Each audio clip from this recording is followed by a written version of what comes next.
going on, everybody? Welcome back to another episode of the Fans View podcast. This week, I am so excited to revisit my childhood tag team wrestler that I loved growing up. He is a professional wrestler. It's been in the business over 20 years now. He's a multiple-time WWF, now WWE, tag team champion. And he's also a member of the well-known group, the backstage group, the BSK. I want to welcome onto the podcast Mr. Mark Henry Godwinn, Canterbury. Mark, how are you doing tonight, man? Whoop, whoop. What up, boy? Good to see you, Jared. Oh, I've been excited. I seen you had Godfather, right? On here? I talked to Godfather for a few minutes at River City Wrestling Con. I haven't gotten the full talk with him yet. Yeah, cool, man. So, we'll talk a little, tell some stories, talk a little BSK or whatever you want to talk about. Oh, man, I'm so excited. I was telling you before we were rolling, we could probably have a podcast strictly of BSK stories, but I'm not 100% sure you could tell a lot of them publicly. I was going to probably have to sign some waivers, and some of them I have to take to the grave, Taker said, so. Hey, that's fair. If the big man says it's so, then we're just going to leave it alone. We're going to leave it at that. So I guess I want to start at the very beginning. When did you first become a wrestling fan, and who were some of your favorites? Oh, my God.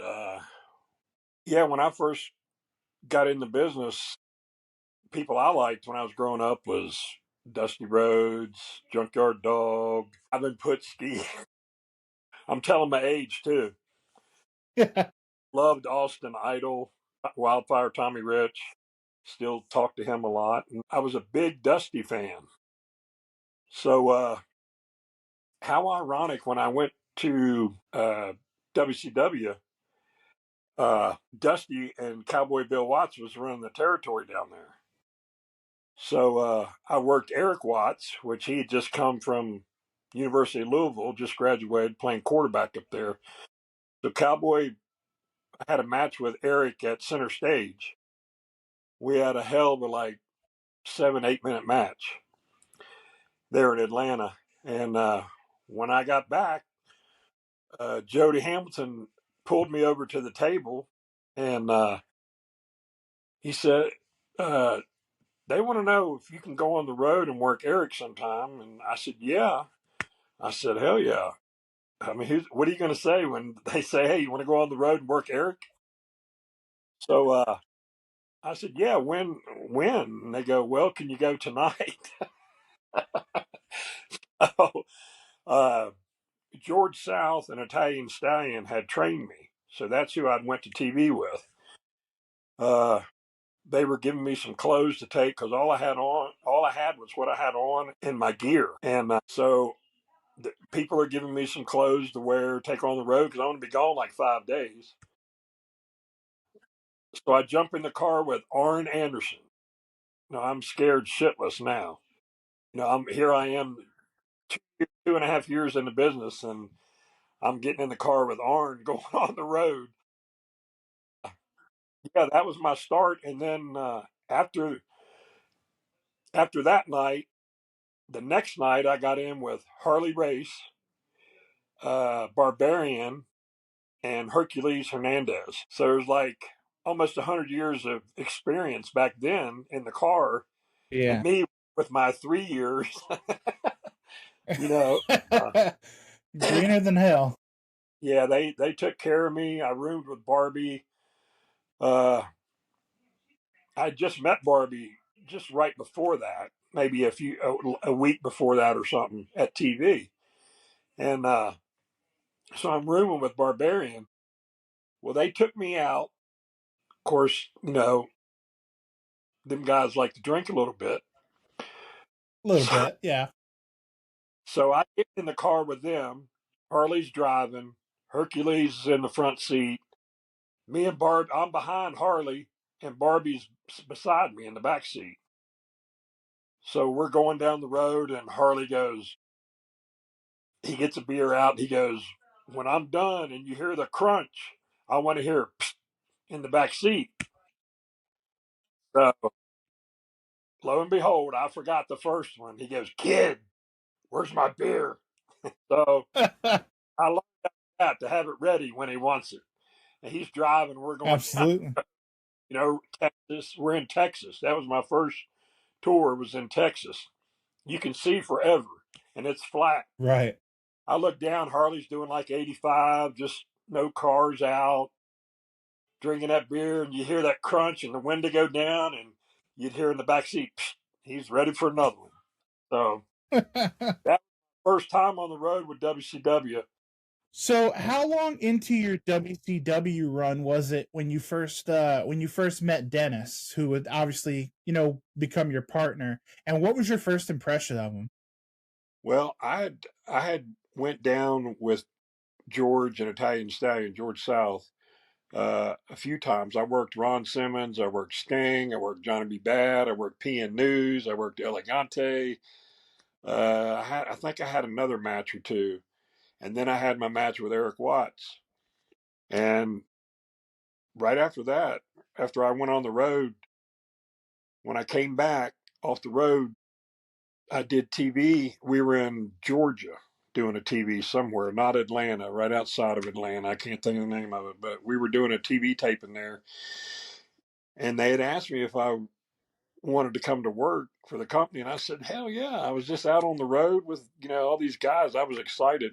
I said, well, we're bringing this other big guy in. And it was Tex, he'd been down in Memphis. And so they brought him in and we met that night. And, it's just weird. It just like I knew we were going to get along. And, everybody says we're like the 1% tag teams because we've never had, in 32 years, we've never had a crossword. We live together, we stay together. When we do these signings coming up, we get one room, one big room, and we enjoy our time together. And it's been that way for 32 years. So it was a good impression, and we hit it off quick right off the bat, and the rest was history, man.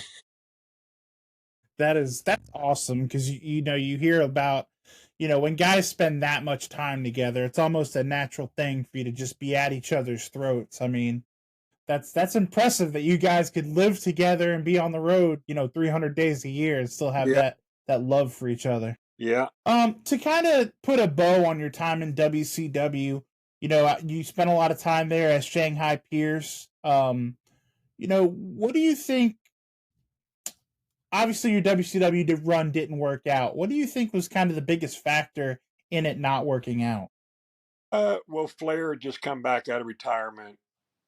Uh, they were getting rid of the young guys. They brought all the older guys back in, which is fine, which was sort of a blessing for us because they released me and Tex and Hunter.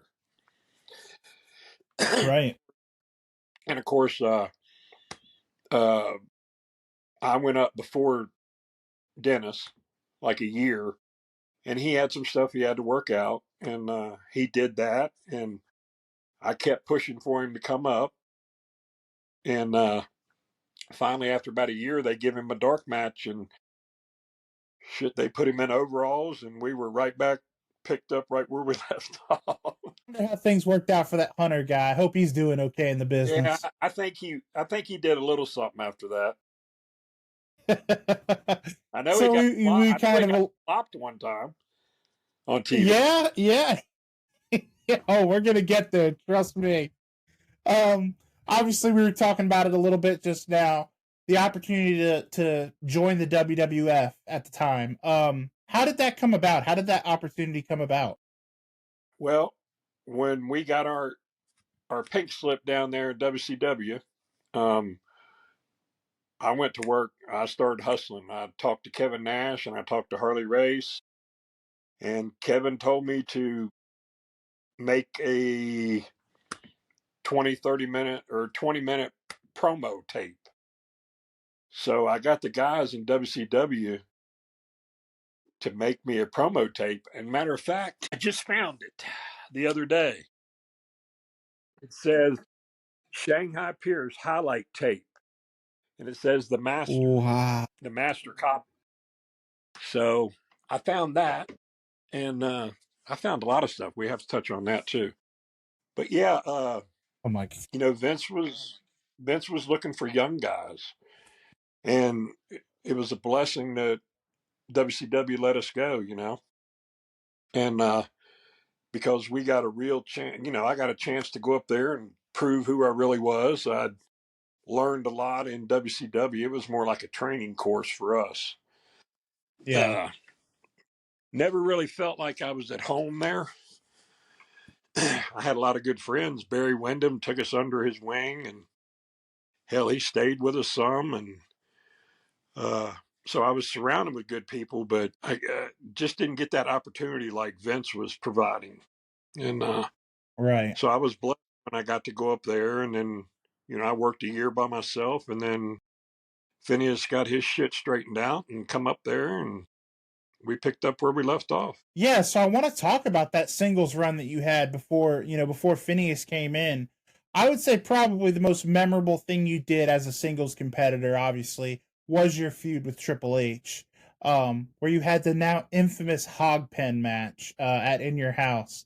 Do you have any fun stories or memories from that match? Obviously, everyone's heard about Owen herding all the animals into Vince's office that day. I was going to tell that one, but uh, just you know, uh, me and uh, Triple H found out we were going to be in this hog pen match. They were going to build a hog pen, and they were going to have live hogs in there, and uh, we could work in the ring, and then we walk down and we work around the hog pens. And Hillbilly Jim was guest referee Right. for that match. It was Vince said, "Can you guys handle this? Can you guys come up with the match?" And me and Hunter went out and come up with the whole. That was me and him that come up with that match. So I was pretty tickled, and we even got put up for the one of the top matches of the year. We were in California for the Slammy Awards, so we got a whoop whoop for that. And but yeah, it was a hell of a match. Had such great chemistry with Hunter. Um, just two young guys, eager, and pulled it off. And when we came to the back, he'd cut his back on the fence, and I'd pressed him and slammed him in all the hog shit and mud that had accumulated all day.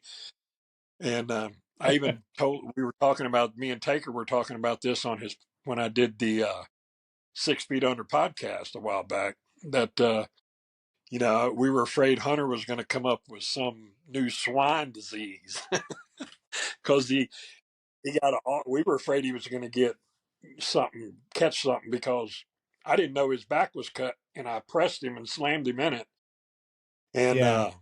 so it was pretty nasty. But he survived, and he didn't grow no hooves or nothing, so he's okay. But yeah, just, what a good time to be up there, and me and Hunter we was ready for it. Yeah. Do you wish, obviously, when Dennis comes and Henry and Phineas become the Godwinns tag team, that's probably where you enjoyed your most success. But do you wish you could have done more as a singles competitor, or were you happy to kind of start the tag team up?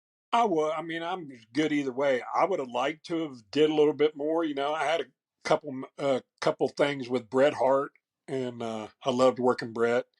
And he just said that in a podcast a while back, he said, "What about Henry?" They were talking about people he'd like to wrestle, and somebody brought me up, and he took off from there. He enjoyed working with me, and I enjoyed working with him.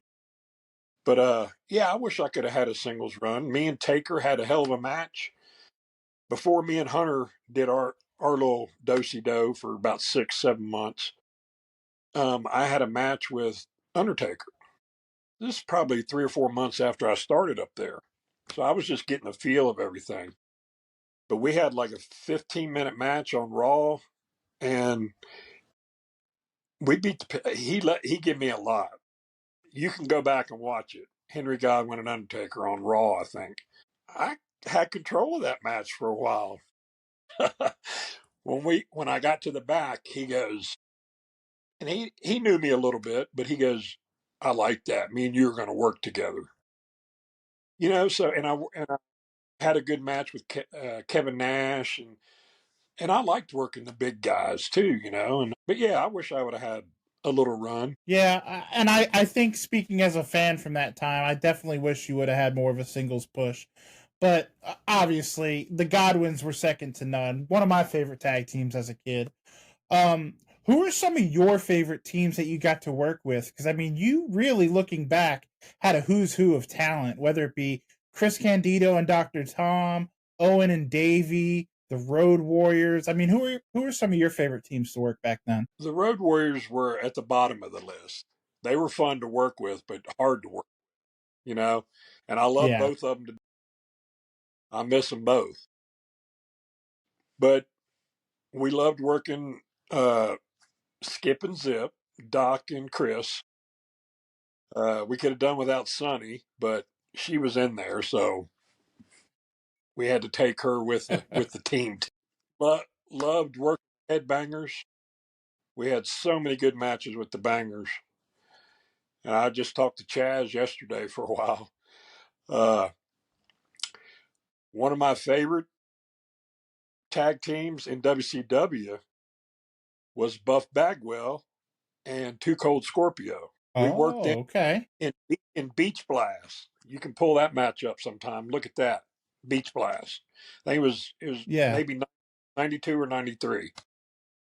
But yeah, the Headbangers, Bradshaw and Wyndham, when they were the Blackjacks, we had a lot of the new good time. Blackjacks. Yep. So yeah, there was a whole slew of good tag teams back then. So it was a lot of fun back then. Tag teams meant something back then. Exactly. Exactly. And then speaking of the Road Warriors, obviously I'd be remiss if I didn't ask about it. Can you talk a little bit about the accident and the injury, obviously that occurred when you took that bump from the Doomsday device? Yeah, I'll tell the whole story. Uh, I would love to hear it. we they told us when we got to TV we were going to be uh, working Road Warriors because we had dropped the belts to them before that, or right around then. Uh, but they said, yeah, we're going to have a good match, and they're going to get you. They want Henry to take the Doomsday device. So I knew Hawk wasn't in his right mind. I'll just put it that way at TV. So I didn't trust him with what they wanted to do. So I didn't stooge him out. I just told the office. Pat Patterson was there, and Pritchard, and uh, Blackjack Lanza, and I said I just don't feel comfortable doing it. I've never taken it, but I wasn't really worried about taking it. It was just Hawk wasn't in his right mind. So uh, me and Joe had said, what if we just do like the electric chair where Joe goes down with me as like one unit instead of me taking the flip? Right. And the office said, no, they want Henry to take the flip. So sure enough, Henry took the flip, cracked my seat. Uh, that's the only thing that really disappointed me with the company was they didn't believe me. They didn't trust you know. Uh, Yeah. but you know, it happened. Shit happened, and I guess everything happens for a reason. Uh, but yeah, it was heartbreaking because I came back after that. Well, the accident I did took the flip, landed on my head, cracked my C7. I felt something. It didn't knock me out, but it gave a big flash, and I was stunned. But then I felt something in my mouth, like somebody had poured sand in my mouth a little bit, and it was Wow. teeth had chipped. Some of my teeth had chipped. So I got up and finally walked to the back, and man, they grabbed me back there and took my overalls down to my waist and laid me on a cold floor, that concrete floor, because my body was trying to help it. It was trying to protect, and everything was getting just swelling up and getting real tight. So Yeah. they called the ambulance. This was in Binghamton, New York. and they took me to the hospital, and some Indian doctor took care of me and give me an MRI and said, "Yeah, you got a cracked C7." He said, "You need to go home for 14 weeks and just ice and lay around and relax, and then have another MRI." Well, in 6 weeks, I was on the phone with the office saying, "Hey, I want to come back." So I went back, and that's when we were doing the Southern Justice. When Jeff Jarrett was our manager, and Robert Fuller did the Colonel Parker, he was our manager. I really hate that Southern Justice didn't get to take off like it was going to. They had big plans for us. Matter of fact, the night I went home, my last match up there was against Road Dogg and Road Dogg and Billy Gunn, and they had the Mm-hmm. belts. Well, we got to TV that day, and they said we were going to drop the belts on you guys as Southern Justice. And then Vince come to me and said, "How does your neck? How do you feel?" And I said, "It's pretty rough feeling." So he said, "Well, why don't you go home? We'll wait on the belts. Why don't you go home and get an MRI done?" Because I wrestled 7 weeks with a broken neck with a cracked C7. Right. Vince, Vince had a trainer working with me every night, icing, massaging, taking Advil, all the precautions, and trying to get it worked out. It had pinched a nerve, and I could do 90-pound dumbbells with this arm, and I couldn't do 15 with my right arm. So I knew something wasn't right. Yeah. So I came home, and I had spinal fusion done, and it got a little better after that. But yeah, Southern Justice was really going to be something cool. We shaved Howard Finkel's head with Jeff Jarrett while we were Southern Justice. And rest in peace, I loved Howard. When I went back, he came up to me and says, "Mark, I never grew my hair back after y'all shaved my head." And I'd seen that picture pop up in the ring where we were shaving his head. He said, "I loved it. I wish y'all would have shaved me years ago." So yeah, it was a good time. I loved Howard. So we had a lot of fun, but just a couple decisions turned my life around, and Dennis's and everything. So, but hey, I'm still here. Yeah. Was and I don't want to speak ill of them because neither one of them are with us anymore. But when that accident happened, obviously we all know the struggles that Hawk was having at that time. They don't need to be delved into. But was there animosity after that? I mean, obviously that wasn't just an accidents happen kind of thing. Was there ever any animosity between you guys after that? No, no, there wasn't. I felt a little ill towards the office because they didn't listen to me. We could have Right. changed. We could have still done it and changed it just a fraction. I, who knows what would have happened then? Southern Justice would have took off, and hell, I may be working in the Right. office now. But we'll never know what would have happened. Yeah, just a little tweak, and we could have went on with our life. But Yeah. yeah, right after that, I guess some of the boys thought there was animosity because they wanted me to slop drop Hawk on the walkway, the grate that you walk out of the curtain by the ring, Right. and it's steel. It's So I did it and busted the back of his head open, and he had to get a few stitches.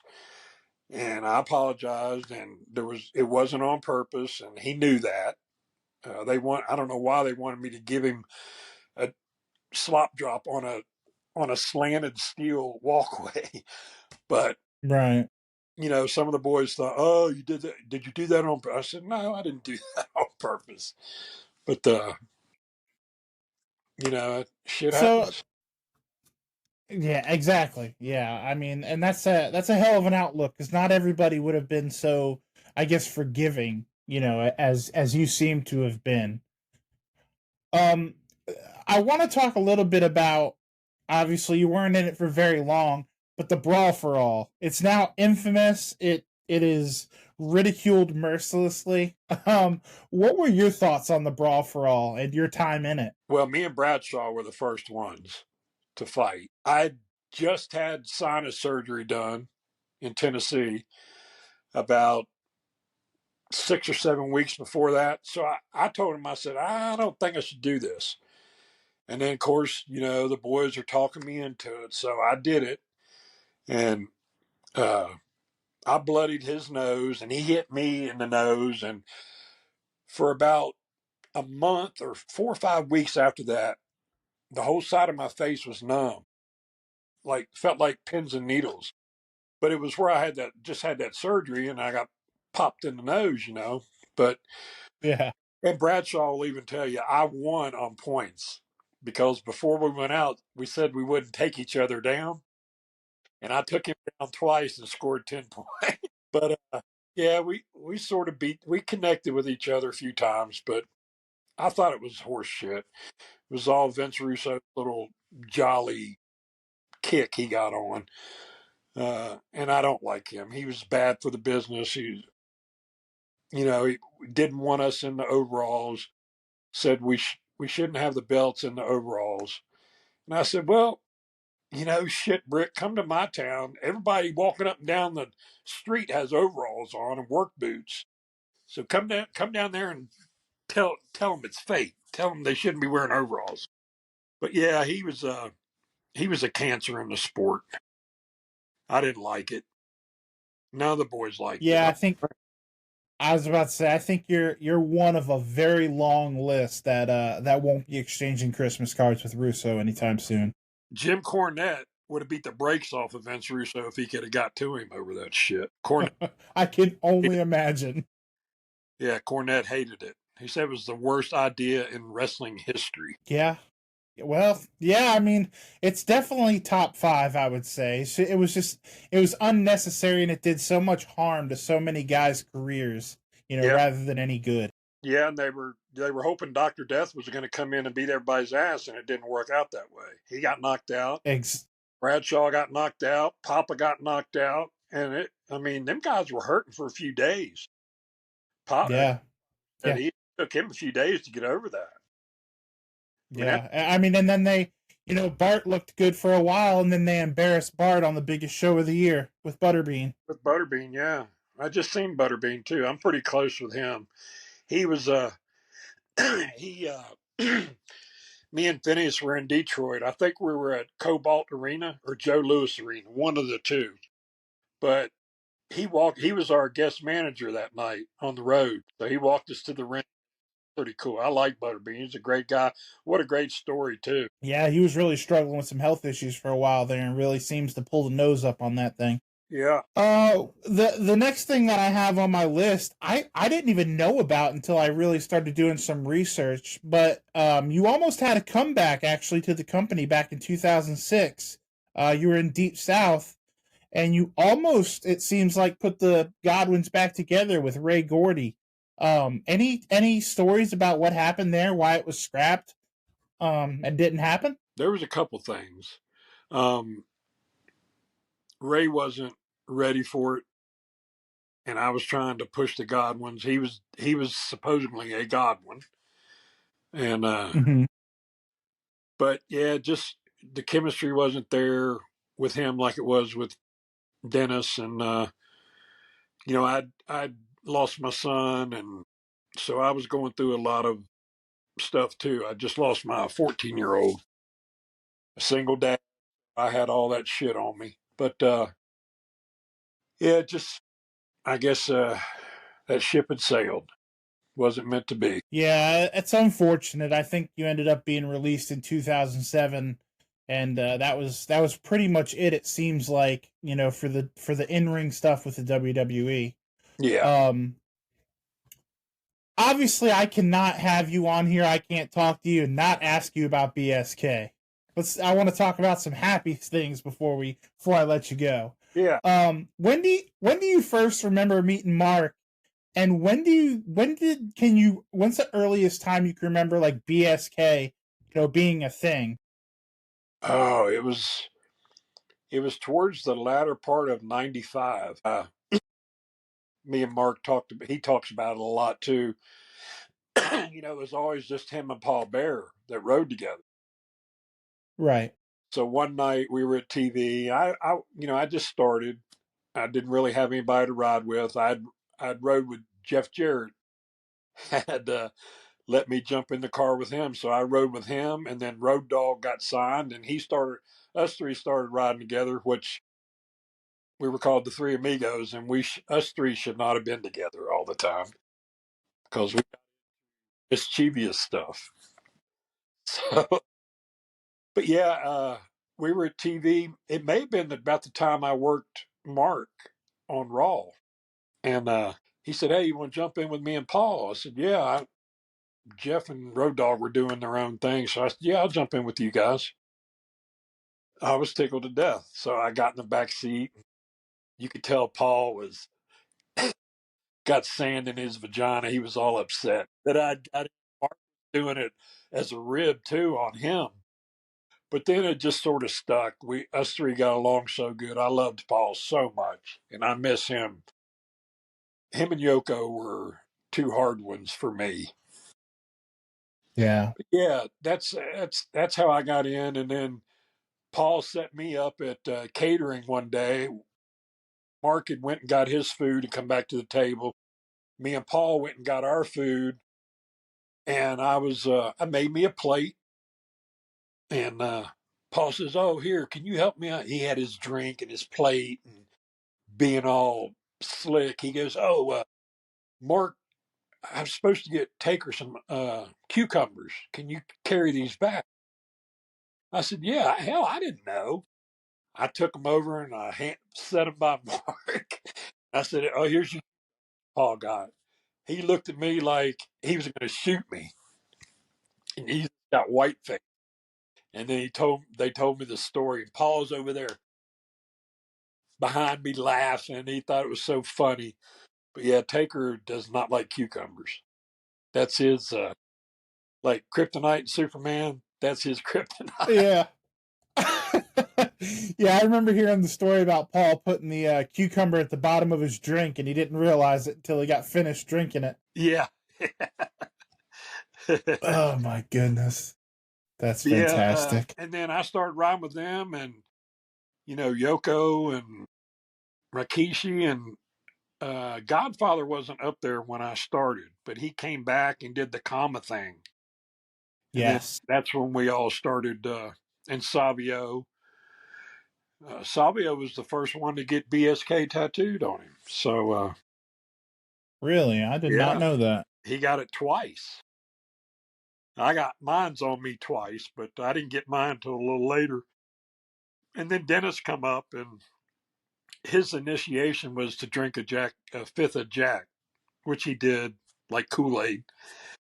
But that Yeah. was that was his initiation into the BSK, and I was his sponsor. It was a Oh, good time. It was just big guy, 300-pound guys that loved being around each other. And I used to go. I Before Dennis come up, if we were out on the West Coast, Yoko he would make me go home with him for the weekend. So I've been to Yoko's house quite a bit. And Rikishi lived out there, so he would stay out there too. Yeah, what a great family. Yoko, he was a hard one when that happened. And Owen, I mean, we just yeah. lost so many good people. It's so unfortunate. Yoko is such a what if he had been able to pull the nose up on that and kind of get his body under control and his weight under control. You know, He was, Yoko is unbelievable. yeah, I worked him in India, and that was a treat. I mean, we all got a little sick. Of course, I was the nerd that had the camera back then. I took the pictures. I got tons of pictures of just Yeah. random stuff. Taker getting ready to go to the ring, but he's sitting there looking at me, and he's sick as shit, man. I mean, both ends. And I took a picture of him, and you could just see it in the picture. Like, if I could get a hold of you right now, I would kill you. Yeah, I got pictures of Pillman and Arn and Dustin and all the guys back then. I got a bunch of pictures from Germany that I took. And I sent some to Kevin Nash of him and Razor together. So, matter of fact, when I did Taker's 6 Feet Under podcast, I took him some 8x10s of pictures of us on the bus and going through the hotel and just different pictures. He said, God, I'm so glad that you were the nerd that took pictures back then. I said, me too. Yeah. Like, good memories. Yeah, absolutely. Absolutely. I remember I think he said that during the podcast episode that you were on. He said, thank God that you were that nerd, you know, because he wasn't stopping to take any pictures. No. Obviously you talked about your love of Dennis and your friendship with Dennis. Do you have any good Dennis Knight stories that we can hear that aren't going to get anybody arrested? Oh man, I got. It's weird. I got so many. They all run together. I get flustered trying to, because I'm overwhelmed with all the shit he done. I will tell this little story. We lived in Marietta. We lived in a high rise. So me and Tex had our place. Kevin Nash lived a floor above us, him and his wife. I got to tell you a story about that. I'll tell that real quick. Kevin lived above us. Ganya and Barry Windham, Mike Graham lived in the penthouse in our building. Max Payne lived there. Steve Regal lived there. We were real close with Steve too. And but Dennis always, when we would drink, he would always get his guns out. So he goes, "Let's go up on the roof and shoot the gun." So we, middle of Marietta, about midnight, we go up to the top, shooting his gun up in the air in the middle of Marietta. But yeah, just me and Tex we were together all the time. It was just crazy. Yeah.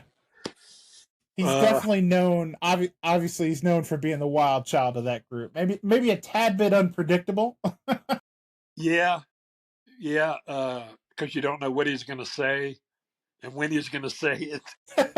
You don't know what he's going to say, but you can be pretty sure it's going to be offensive to somebody. Somebody will get butthurt over it. Yeah. But yeah, isn't there a story where he wrecked one of Taker's motorcycles? Yeah, there sure is. Went down there. He stayed at Taker's. I think they were doing some ring work because Taker was going back to do something. And he's asked to ride. And Taker had just got this bike ready. He was actually going to sell it. So Dennis gets on it. He's riding down Mark's driveway. And all of a sudden you see ass over teacups and elbows. Tex does a perfect bump off the bike. And the bike crashes. Tex takes a bump and gets up. He goes, I'll go pack my bags. Taker was hot. Yeah, Dennis is a sweetheart. He'd do anything for you. And his stepdad was Ron Slinker. He wrestled a while. His mom, they'd come to Tennessee and they spent a weekend with us, with my parents and us. So our whole family was close. Yeah, me and Dennis had some times together. God bless him. I got to get him on the podcast soon because he's another one that's just so full of stories. Yeah. So I know you've addressed this before, and we're going to kind of tiptoe around it. Aside from the infamous Sunny bucket that you may or may not have just left in the locker room and told the boys do whatever, what typically went into those slot buckets? For like a normal night. I would use like some lettuce, a little bread, milk. You got to get your white in there, and then I know DiBiase, he got slopped 3 times. He got some spaghetti and stuff like that, and then but mostly I tried to keep it pretty basic. And I'd made it that night that we were going to slop Sonny, And we went to catering. I made my little half bucket of slop, and we ate, went back to the locker room, and I said, Sonny's getting slop. Nobody bother this tonight because she's getting Mm-hmm. slop. And then we had to go talk about the match. Well, when I come back, the bucket was about an inch from the top. It wasn't where I had it half full. It was almost full. So then I got the rundown of who all, even Cornette was on Vice Channel a while back, one of them shows. And he Yeah. said there was 23 DNAs in that bucket. That all the boys that were Oh dipping were spitting dip in there, and Razor and Kid took it to the stall and come back. And so, yeah, it was God. pretty crazy. I'd say poor Sonny, but let's be honest, nobody really feels bad for her. Yeah, they're all pretty excited to know what was in the slop. Everybody I talked to. I love But that what so what much. you know what's crazy is for years, or at least while I was there, nobody spilt the beans on what was in the bucket. That is impressive, honestly. A That locker is room that full of that wrestlers and nobody stooged. that's major kayfabe there. Yeah, that is impressive. Was there anybody was there anybody that really just didn't want to take that slot bucket? Obviously, I can't imagine people were lining up to take it, but is there anybody that just did not want to do it? I don't think so. I never heard Cornette. I just watched that match. He took it that night and wore the bucket on his head for like 10 seconds, flopping around. But Cornette, he was the man. He's so smart in his Yeah, business. I was just about to say Corny, he'll take one for the team for sure. Yeah, but yeah, DiBiase got it 3 times, and after the first time, he told Vince, he goes, "You got to buy me suits now because these are getting my suits messed." So I think Yeah, DiBiase said that Vince had to buy a couple suits. And it's fantastic. Sid took it one night. He got a lot of oatmeal and stuff. His was good. So I guess to bring this thing home, there's 3 questions that I love to ask every guest. The first being, now that you're kind of removed from the pro wrestling life, what do you enjoy doing these days? In the free time. Well, I live in Appalachia. In the mountains, and we got 10 acres. Uh, Raise hogs, have chickens. Uh, like to hunt, fish. Uh, yeah, we just took a hog to the train station and So you're worked. just a good old country boy at heart. Yeah, and worked it up, and so we got fresh hog meat now. I'm a firm believer. I like knowing what I eat, and the stuff you get out of the stores they're trying to feed us now, I just can't do. I don't do processed stuff. Try to eat clean and uh, clean food, and I raise them, so I know what I'm putting in them, and I don't put no junk in them, and they get wormed, loved, and fed, and that's all they get from me. I love that. I love that. Do you have a piece of advice? And it doesn't have to be. It can be wrestling related, but it doesn't have to be. Do you have a piece of advice that maybe you try to live by, or kind of just has stuck with you through the years? When I've always been quiet and just sit back and listen, try to learn. Uh, George South told me just be humble, sit and listen, and you'll take all this stuff in. I and I like treating people the way I want to be treated, and that's always helped me. And I haven't heard of anybody saying bad things about me in the business, so I guess I did something right. I've tried to treat everybody the same, and just be good to people, and love your country, love your neighbor. I love that. That's fantastic. Those are good words to live by. I love that. And then finally, we're going to bring this thing home. At this point in your life, what does the word success mean to you? What do you need to be successful? Well, I got a good family. I lost my son, but my other son Shane's in Tennessee. Uh, got some stepkids, and just a good family, man. I love being at home, and I love the mountains, and I just love the woods and everything. Uh, I feel like I'm successful now. I did what I wanted to do, and I think I did it pretty much to the best of my ability. And I had good people. I surrounded myself with good people on the road. Uh, the BSK was a good crew, and I got along with the clique. I was close with Kevin and Hunter. We even went one weekend me and Tex went to Sean's house when he was in San Antonio. We spent the weekend with Sean. So BSK was my crew, but we got along with everybody. Me and Tex were like the social butterflies, and Yeah, so we just like people, and I still like people, good people. I don't like being around big crowds anymore because so much shit going on now. But yeah, I think lived my life pretty good and had good friends and good family, and just try to be good to each other. I love that, man. That is such wonderful advice, for anyone in any facet of life. Before I let you go, obviously, I want to plug some stuff that you got going on, man. I know BSK Organics. You've been promoting on the Instagram page a little bit. Should we be keeping an eye out for that?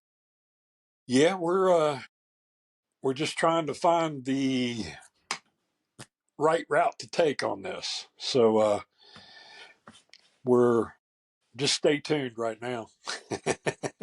Okay, and I'm gonna link your Instagram in the description so people can follow you and they can stay up to date on that whole thing. And Okay. another thing they're gonna want to stay up to date on, coming up, and I am gonna butcher the name of the town. Is it Chillicothe, Chillicothe, Ohio? Ohio. Yep. Hey, the You did. OG Godwinns making a very rare appearance, complete with Hillbilly Jim. That is something special that people should be checking out for sure. When is that? That is March 8th in Chillicothe, Ohio. And it's the first time we're going to be reunited with Hillbilly since 1997. So we're looking forward.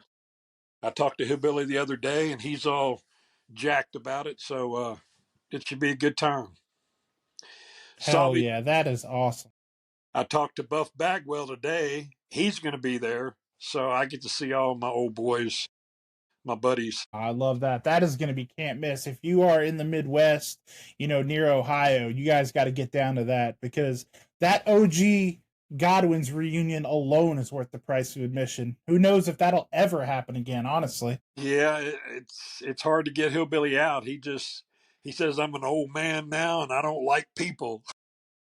But he said a few months ago he don't like travel. He don't like the airports. He hadn't been in one in so Yeah, long. He just don't like the traveling. He's 70 something, maybe 71 or 2. I think he told me. But yeah, this will be he said, I'll do this. I would love to do one more with you guys. We finally got it. I've been working on this for like a year. So we finally got it together, and he's coming, and it should be a good time. Mankind will be there, and Savio, Bagwell, Two Cold Scorpio is going to be there. Well, should be a good that's going to time. be a who's who right there. Yeah, that's going to be a who's who right there. And I want to drop the Instagram one time. It's going to be Henry O. Godwinn, guys, on Instagram. Make sure you go give Mark a follow. Like I said, BSK Organics. He's always promoting his dates on the road. Um, Mark, I can't thank you enough for taking the time to be on the podcast tonight, man. I could sit here and talk to you for 8 more hours if you'd let me. But Got to we'll say definitely have to do this again. one more thing. Did we mention Yeah, absolutely. Go ahead.